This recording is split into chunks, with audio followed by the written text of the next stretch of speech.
Boa noite, pessoal. Hoje nós vamos dar início à última série de lives de parceria entre a SGP, o FRN, né, Secretaria de Gestão de Projetos, e a Comunica. Então essa foi uma série de quatro lives que nós fizemos todas as quartas-feiras. Boa noite. Que trouxe essa pegada de trazer um pouco do que é que a gestão está fazendo do ponto de vista da gestão de projetos e da gestão de processos e como isso impacta dentro da vida da sociedade, dos alunos, dos técnicos, dos servidores, docentes, enfim, entre todos que estão dentro do contexto da UFRN, certo? Então hoje a gente vai dar início à nossa live, e essa live de hoje ela é especial. Ela vai contar comigo, que sou o secretário de Gestão de Projetos, e o professor Josué, que foi quem efetivamente começou essa secretaria de Gestão de Projetos, que começou em 2016 e que atualmente é o pró-reitor de Planejamento da UFRN. Ok? Então eu vou parar aqui um pouquinho para convidar ele para participar da nossa live.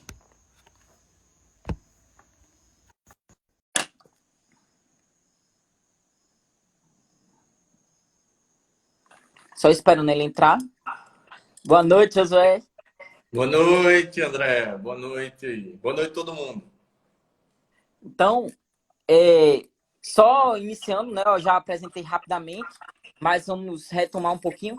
Josué, ele foi o precursor, né? Foi ele, junto comigo e Emanuela, Emanuela entrou um pouquinho depois, e o professor Veras, que demos início à Secretaria de Gestão de Projetos, que foi uma secretaria, só retomando para quem ainda não conhece, uma secretaria concebida para pensar o processo de gestão da UFRN, né? A gestão técnica, as ferramentas que poderiam ajudar a gestão do ponto de vista tanto de projetos, mas também de outras ferramentas de gestão que pudessem ajudar a universidade.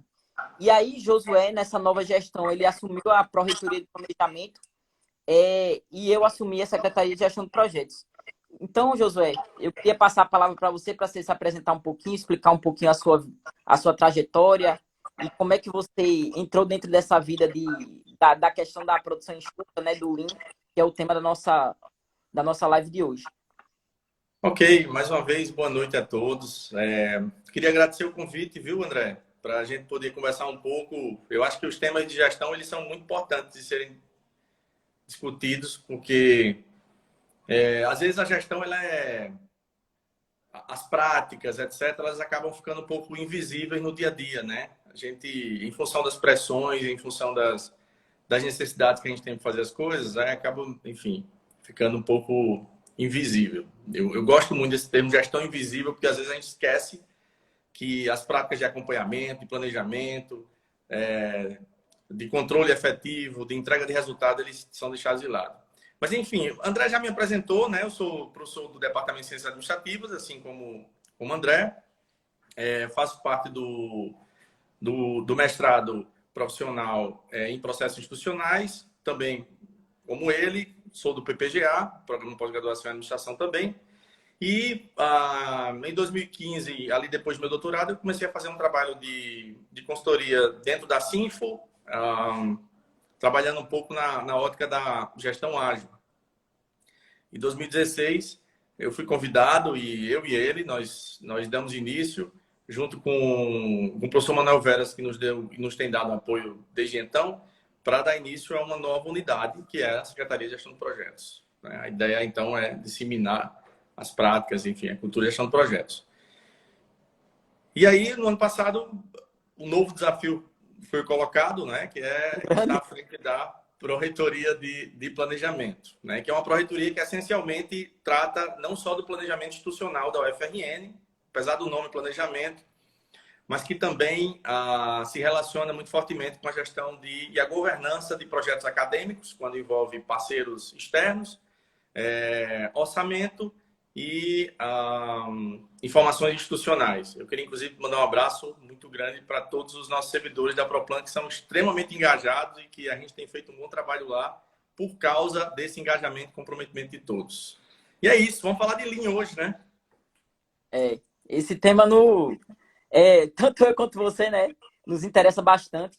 Ele foi o eixo central desde o começo da SGP. A gente sempre falava e batia na tecla que não queria fazer o mais do mesmo, não queria montar um escritório de projetos que fosse igual aos outros, que queria realmente fazer a diferença. Eu acho que o coração disso foi efetivamente o Lean.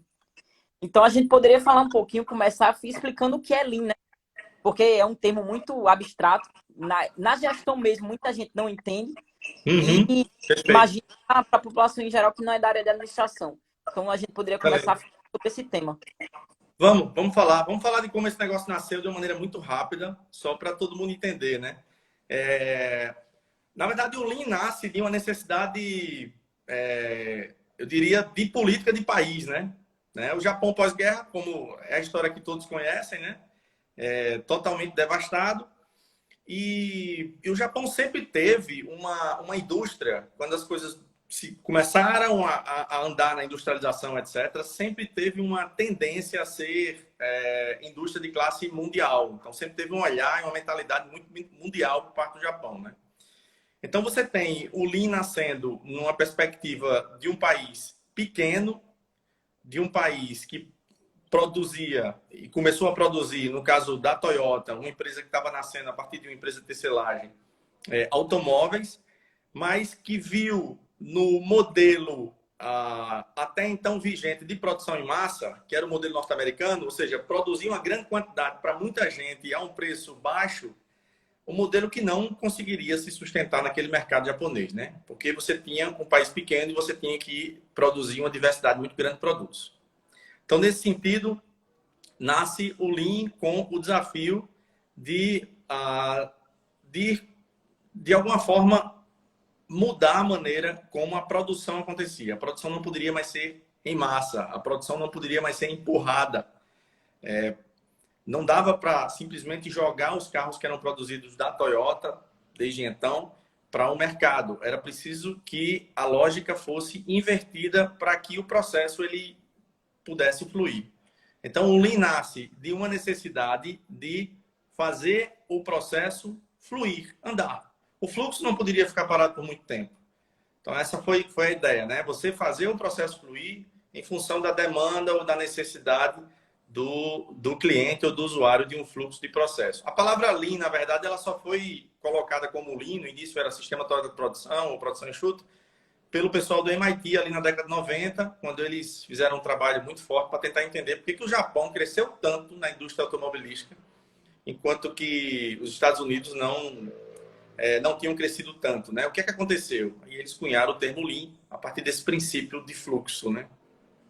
Que é o É. Vollmer, né, que em 96, acho que é o emblemático dele, que ele cunhou o termo do Lean. E, E é, e é interessante que, como vários outros conceitos da gestão, ele começou dentro da indústria, mas hoje é um termo utilizado fortemente em outros setores, segmentos, principalmente na área de serviços. O pessoal, agora a moda tudo é ágil, tudo é ágil, tudo é ágil. E que ágil, na verdade, é o Lean. O Lean, essa lógica do ágil veio do Lean. Então, como exatamente. é que a gente poderia caracterizar e explicar um pouco o Lean dentro de um contexto de serviço? Perfeito, André. Eu acho que você falou muito bem. O Lean nasce de uma... A gente já falou, a necessidade de fazer o processo fluir, de fazer com que as coisas acontecessem. Olha muito para a ideia da unidade de fluxo. Então, veja como é invertida a mentalidade, né? Eu não tenho que olhar ou tentar otimizar os meus recursos. Isso não é a coisa mais importante. A coisa mais importante é eu otimizar a minha unidade de fluxo. Ou seja, eu preciso tornar o fluxo o mais eficiente possível e não meus recursos. Isso vai contra, às vezes, a mentalidade de alguns gestores, até a nossa. A gente é muito influenciado pela otimização de recursos. Enfim, na área pública, na privada, etc. A ideia, muitas vezes, é fazer com que a pessoa trabalhe muito e não entregue mais. Ou fazer com que eu preciso de mais espaço, eu preciso de mais sistema, eu preciso de mais gente. Então, assim, uma mentalidade muito voltada para recursos. É uma mentalidade muito de massa, né? De produção em massa. Então, a ideia é tentar inverter isso e imaginar qual é a unidade que flui durante o processo, né? O que é aquilo que flui e aquilo não pode esperar muito. Então, quando você está esperando no consultório médico, no pronto-socorro, e aí já trazendo o link para serviços, você vê a necessidade de que o paciente ele precisa esperar menos tempo, ser atendido mais rapidamente, com qualidade, entregar o melhor serviço que você puder e, ao final, isso acontecer de maneira rápida, mas de maneira de qualidade, que não haja retrabalho. Então, o Lean ele acabou se disseminando realmente para a área hospitalar, né, que a gente está falando, para a área pública, né? Porque, afinal de contas, é muito mais uma mentalidade de como as coisas funcionam do que necessariamente a prática em si. É preciso ter a mentalidade. Exatamente. E aí os caras, quando se reuniram lá em 2001, um grupo de desenvolvedores de software, gerentes de projetos de software, eles não aguentavam mais a quantidade de vezes que os softwares atrasavam, o quanto eles eram caros, o quanto isso dava dor de cabeça para esses caras. Eles procuravam alguma coisa mais leve. Inclusive, o termo leve, em inglês, foi usado inicialmente para ágil por eles, mas depois já se transformou em ágil. Então, assim, essa ideia de ser leve, de fazer com que o software possa se desenvolver rapidamente, sem ter que ter retrabalhos, etc., que a coisa flua, isso foi muito forte na cabeça deles. Então, assim, eles foram muito influenciados por uma mentalidade de fazer com que o fluxo de desenvolvimento de software ele fosse o mais efetivo possível.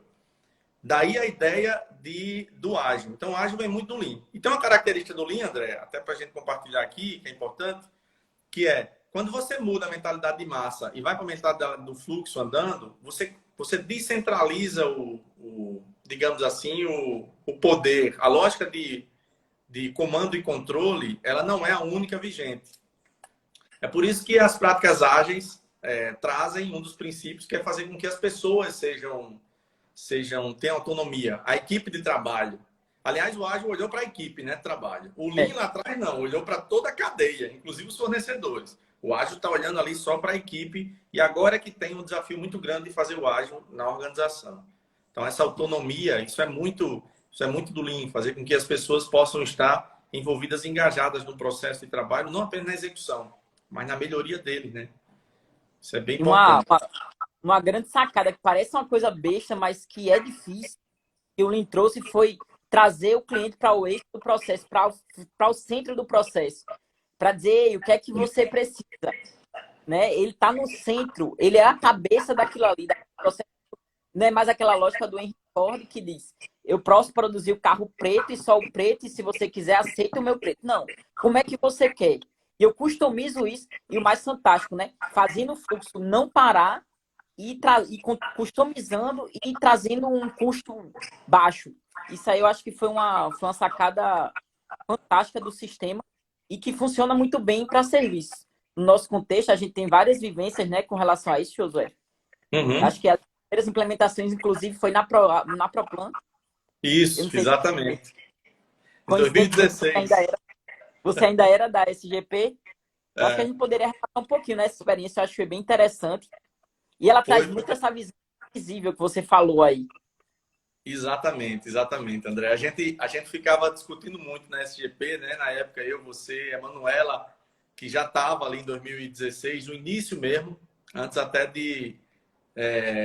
dos meninos chegarem, que a gente pensava em como fazer com que a gente fosse implantar essa lógica, digamos assim, mais ágil, né? O fluxo acontecer mais rápido, principalmente na parte de submissão de projetos acadêmicos, já que havia naquela época, uma necessidade de fazer com que esse fluxo andasse mais. E, assim, a primeira coisa que a gente pensou em fazer, né, assim, a primeira grande iniciativa, depois que o processo começou a ser mudado, foi, além de envolver a equipe no projeto em si, foi implantar a lógica do visual, né? O visual, ele é muito forte. Não apenas o visual do projeto, que a gente usa muito, né? Assim, a ideia de você ter um quadro visual que mostre como as coisas estão andando e a equipe sempre se reunindo em relação a esse quadro visual para entender como é que está o andamento, isso é fantástico. Assim, isso é algo que só quem vivencia só quem vivencia sabe o quanto isso faz diferença. E é Porque, nossa base até hoje. exatamente, é muito um custo de oportunidade. Quem nunca viveu acha que, não, isso é besteira, não sei o quê. Mas, assim, o quanto isso traz de atalho de comunicação, porque a equipe está lá, ela está envolvida. Eu estou falando não só em projetos, mas em processos, no fluxo dia a dia, né? Que foi o primeiro fluxo lá que a gente implantou e que até hoje está em andamento, né? A diretoria de projetos acadêmicos até hoje roda em função dos quadros visuais. Aliás, hoje todas as unidades da Proplan vivenciam o quadro visual, né? Isso é muito importante. Então, isso traz as pessoas dizerem como está o andamento das coisas, as outras pessoas olharem para isso e poderem ajudar e, de repente, ter algum tipo de problema ou obstáculo que pode ser rapidamente resolvida ou não rapidamente, mas que deve ser resolvida para frente. Coincidentemente, hoje, um dos nossos gestores, o Wellington, numa reunião não, acho que foi pelo WhatsApp, ele disse que ele nunca tinha pensado numa questão que foi lançado luz. O Lean traz muito a luz para os problemas, né? Os problemas eles ficam muito explícitos ali. Os problemas não são mais escondidos debaixo do tapete, porque a ideia é você tornar os problemas visíveis. E esse negócio não é fácil. Colocar problema visível não é fácil, porque cresce a expectativa das pessoas de que isso deve ser resolvido, dá uma impressão de que nós estamos cheios de problema, quando na verdade já existiam os problemas, eles só estão explícitos agora, e você precisa, de alguma forma, gerenciar isso para tentar priorizar esses problemas e resolvê-los. E aí vem uma das grandes práticas do Lean, que é qualquer evento que acontece ao teu redor enquanto gestor, você precisa identificar isso como uma possibilidade de aprender. Isso parece ser clichê, mas aconteceu alguma coisa, isso pode ser até uma demanda do órgão de controle que nos traz para que a gente possa melhorar a maneira que a gente faz as coisas. Aproveita essa demanda do órgão de controle, aproveita a insatisfação de alguém e não fica só ali.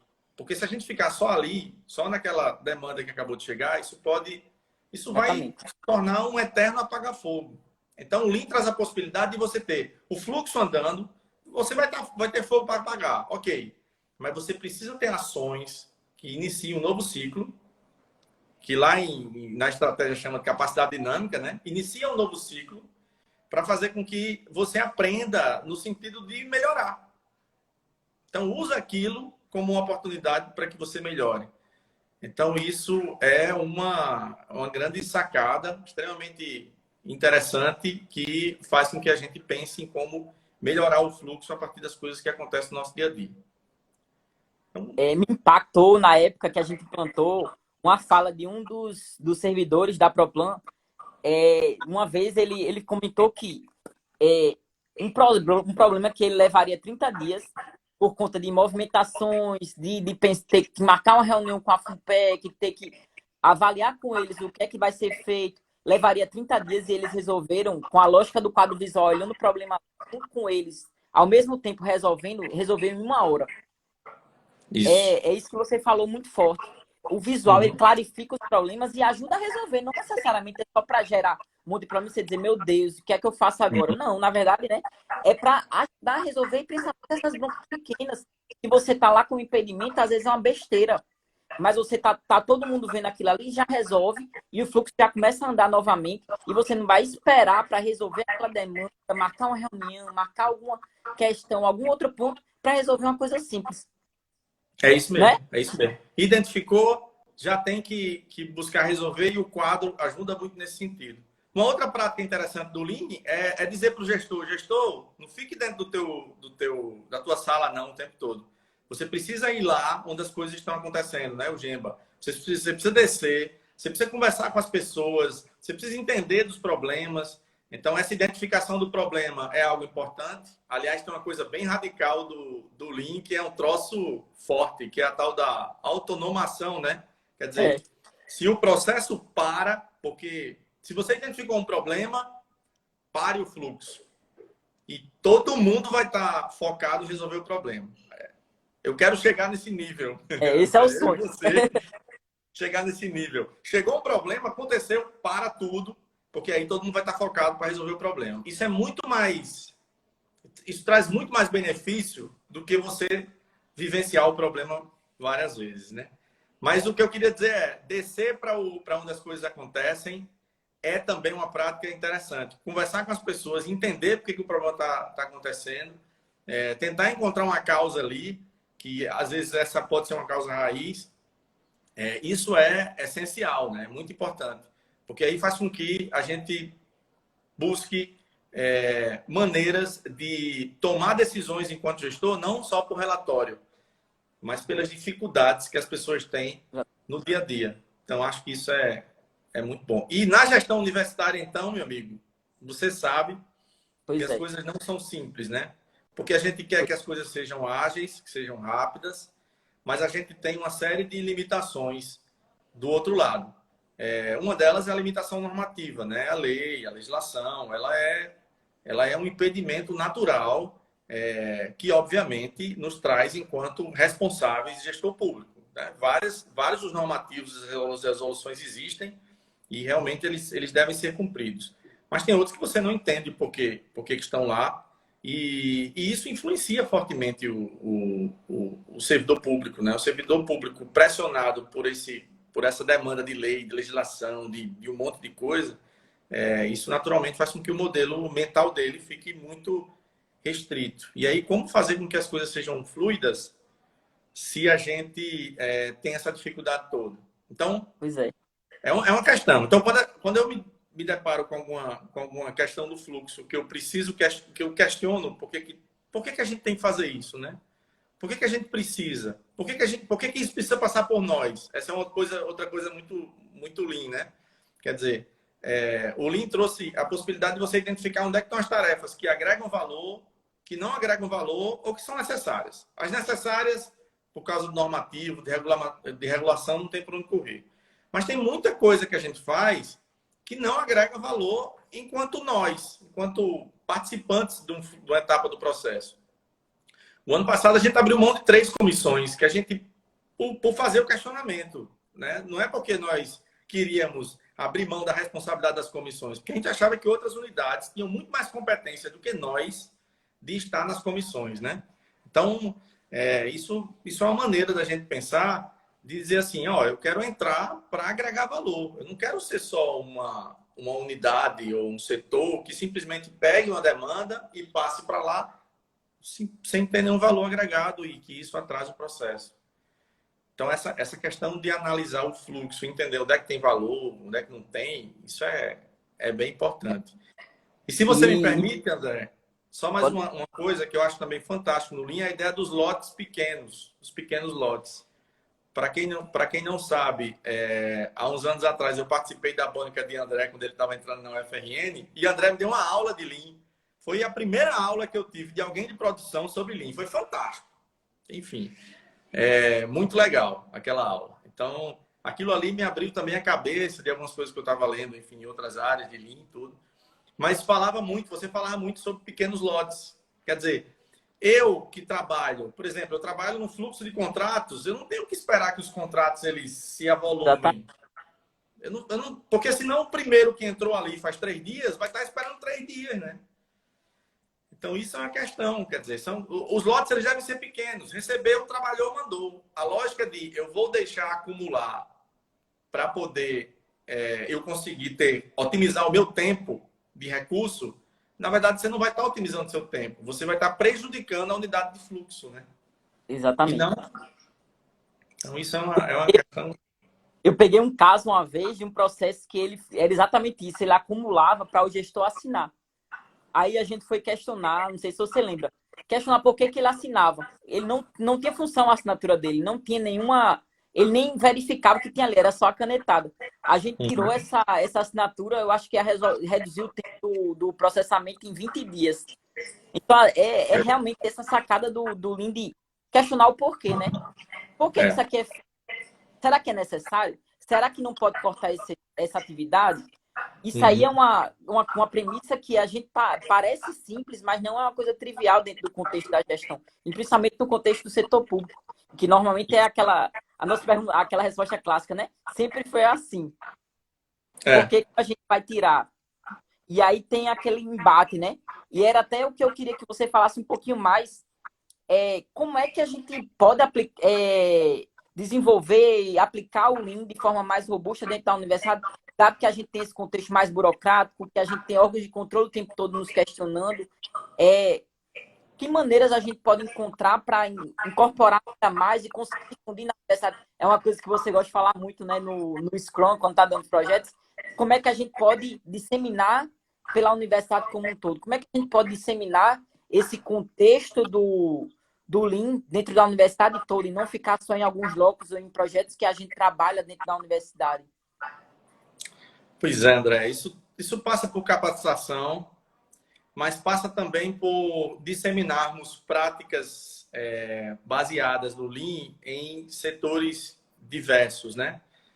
Eu certamente vejo como uma porta de entrada os quadros visuais. Certamente vejo eles como sendo o primeiro ponto. E você não precisa investir em sistema, você não precisa desenvolver ou fazer uma capacitação enorme com as pessoas. Elas intuitivamente entendem o quadro, e aí é importantíssimo, como foi na Proplan e tem sido, quer dizer, as pessoas que participam da execução do processo, do fluxo, elas construam o quadro junto com você, porque isso ajuda muito, né? Faz com que naturalmente elas se sintam parte daquilo, elas veem que aquelas etapas lá que ela colocou no quadro é importante. Então, essa coisa da gente trazer à tona um fluxo é algo que não tem preço do ponto de vista de abertura, de fazer com que as pessoas pela primeira vez olhem para aquilo e digam, olha, é isso que eu faço.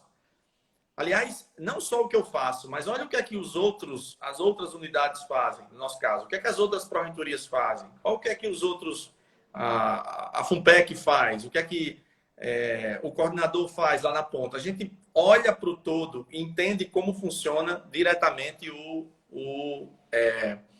fluxo. Isso já é um ganho enorme. Agora, só o quadro não é suficiente, como você falou, né? Não É, dá para deixar o quadro e achar que isso vai resolver todos os problemas. Aí entra os rituais de trabalho, é, o fazer com que as pessoas possam parar num determinado momento, em horários fixos, e olhem para o quadro.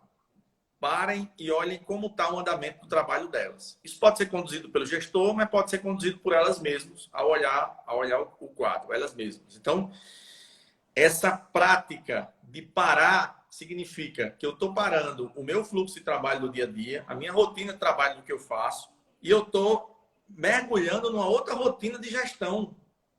Eu participo de alguma forma da gestão, porque eu estou olhando aqui as coisas como estão em andamento. Né? Eu consigo ver aqui uma determinada demanda das outras pessoas, eu consigo ver a minha, sem essa lógica de ficar dizendo, fulano faz isso, fulano faz aquilo, mas uma lógica de melhorar mesmo o trabalho, de ver onde é que estão as dificuldades das pessoas.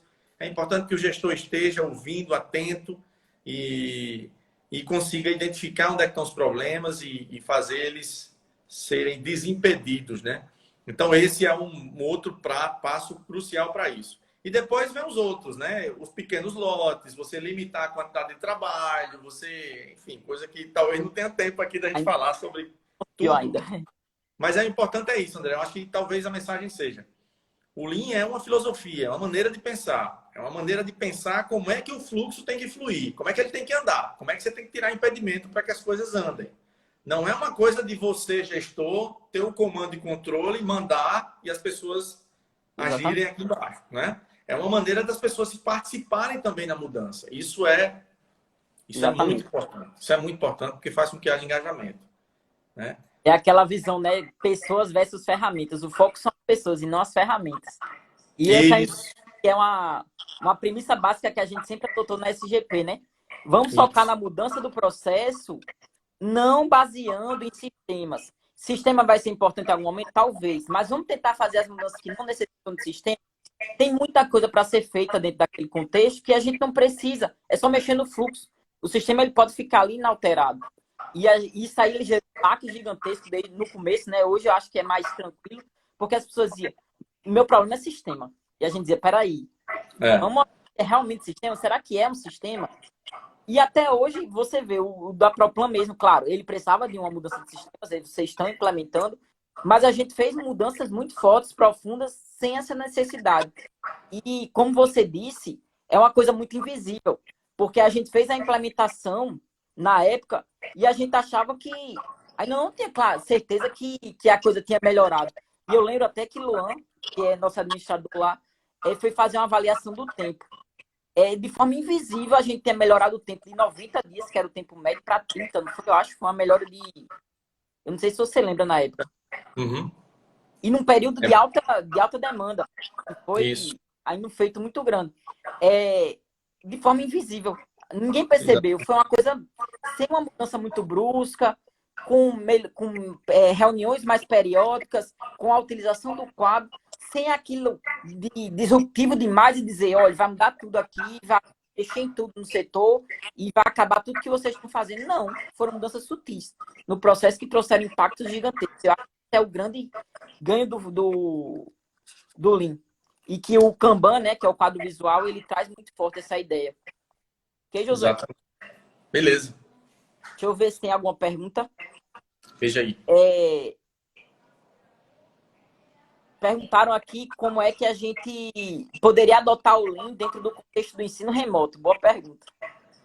Boa pergunta. Boa, ótima.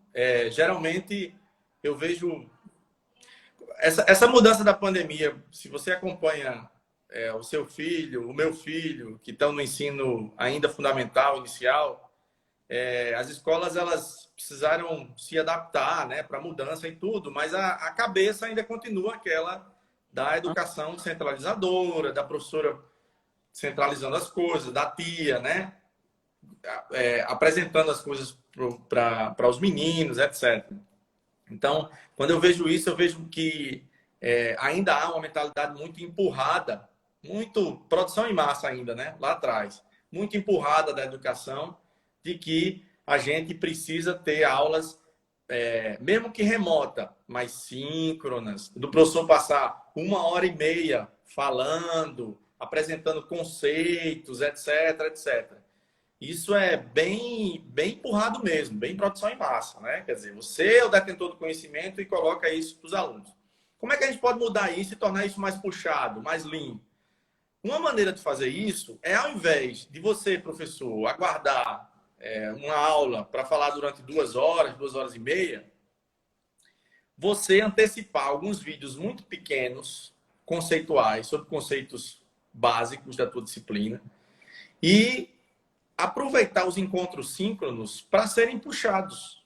Os alunos viram aqueles vídeos que você colocou, leram o material que foi colocado, Isso é básico. estudaram antes e durante o encontro acontece uma lógica totalmente puxada. Os alunos têm dúvidas e puxam isso e o professor acaba sendo um facilitador dessa história. Por que que isso não é fácil? Porque você tem a mentalidade não só do professor, viu? Você tem a mentalidade do aluno. Eu já tive alunos, eu acho que não sei se você teve também, que reclamam porque não há aula expositiva dele estar lá ouvindo e anotando ou registrando isso. Ele disse que a gente enrola. Mas, pois é. Diz que a gente enrola, que não. Então, na verdade é o contrário, né? Quer dizer, a Dá muito mais percepção, trabalho. o modelo mental é tão forte de achar que o professor falando demais é algo que eu vou aprender, que na verdade não vai. Você não vai aprender. Você vai aprender se você correr atrás, se você entender, se você fazer alguma atividade, se você interagir com algo que faça com que o teu modelo ande nesse sentido. Então, os encontros são usados para direcionar dúvidas, questões, a partir de uma vivência, não só a vivência do professor de ser expositivo, mas do aluno também de correr atrás e de fazer Pois isso é. acontecer. Então, ser Lean tem esses dois desafios. Quebrar o modelo mental da cabeça do professor centralizador e do aluno passivo, que fica só ali ouvindo, tirando algumas dúvidas, mas que não se preparou previamente antes. Então, você antecipa isso e os alunos puxam. Eu acho que é uma maneira interessante de fazer. E essa é uma grande oportunidade para a gente, né? Com Enquanto certeza. professores também.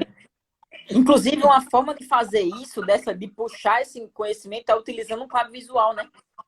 A gente está Isso. vivenciando isso agora dentro de um teste no PGP, exatamente na minha disciplina, na sua, baseando-se em quadros visuais, para ajudar o aluno a construir esse conhecimento dentro da disciplina. Então, eu Exatamente, acho uma que boa mudança. É isso vai mesmo. ser um excelente aprendizado nesse contexto, né? Para testar isso, e que eu acho que é irreversível. Não, Também acho. claro, não irreversível o contexto à distância ou presencial, isso aí é relevante. Mas esse contexto de puxar o conhecimento do aluno, mesmo que seja numa aula presencial, ele é um contexto que veio para ficar e que a gente não pode mais abandonar. Uhum. Perfeito. É isso aí. Bom, Josué, eu acho que não tem mais nenhuma pergunta. Beleza. Queria agradecer, foi excelente a conversa. Já? Obrigado mesmo. Já foi rápido, 40 minutos já, é porque a gente conversa muito. Eu que agradeço, André. Eu que Mas agradeço. foi uma excelente conversa. Eu acho que a gente trouxe de forma leve, fácil, para que as pessoas entendam um pouco o que é esse link e que entendam que a universidade está se transformando. É uma revolução que a gente brinca até que é uma revolução silenciosa, que está Uhum. acontecendo de maturidade de gestão, mas que ela está ocorrendo e que muitas vezes não é percebida na ponta. A gente está Uhum. começando ações mais na ponta, que os alunos vão começar a perceber nesse momento. Tem algumas ações com as secretarias de curso, e que agora Isso. a gente começa a entrar dentro de um contexto que os alunos eles percebem mais. Mas não é porque ele não percebe de forma direta que a gente não está conseguindo implementar isso aí. A administração central ela já vem mudando isso, já vem amadurecendo muito forte dentro desse contexto, tanto de processo quanto de projetos, e a gente acredita que isso aí vai ser expandido no futuro. Então, obrigado mesmo. Exatamente, André. Excelente. Não é mágica. Eu faço um apelo para os usuários dos processos, os alunos, enfim, os demais, para entenderem que isso não acontece de uma hora para outra, mas que está acontecendo. Podem ter Exatamente. certeza que a universidade ela está avançando muito nesse sentido, muito. É um processo longo, mas que a gente vai avançar cada vez mais. Isso, porque muda a cabeça, né? Com Também. certeza. Então, Beleza. valeu, obrigado mesmo. Valeu. Tchau. Obrigado. Tchau.